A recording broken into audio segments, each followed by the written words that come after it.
ખાસ કરીને જે લોકો માતા પિતા ઉપર હાથ ઉપાડે છે, એમને મન ફાવે એમ બોલે છે, એમના માટે આ વિડીયો છે.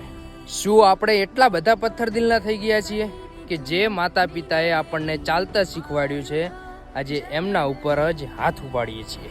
અરે જે માં તમને 9 મહિના પેટમાં લઈને ફરી છે, એને તમે અત્યારે ગાળો આપો છો, મન ફાવે એમ બોલો છો? અને જે બાપે કોઈ દિવસ કોઈ વસ્તુની કમી નથી થવા દીધી, આજે એમના ઉપર તમે હાથ ઉપાડો છો. અને એક વાત યાદ રાખજો, અત્યારે તમે જે તમારા મા બાપ સાથે વર્તન કરી રહ્યા છો ને, એ તમારા સંતાનો આવશે ને, એ પણ તમારી સાથે એવું જ વર્તન કરશે.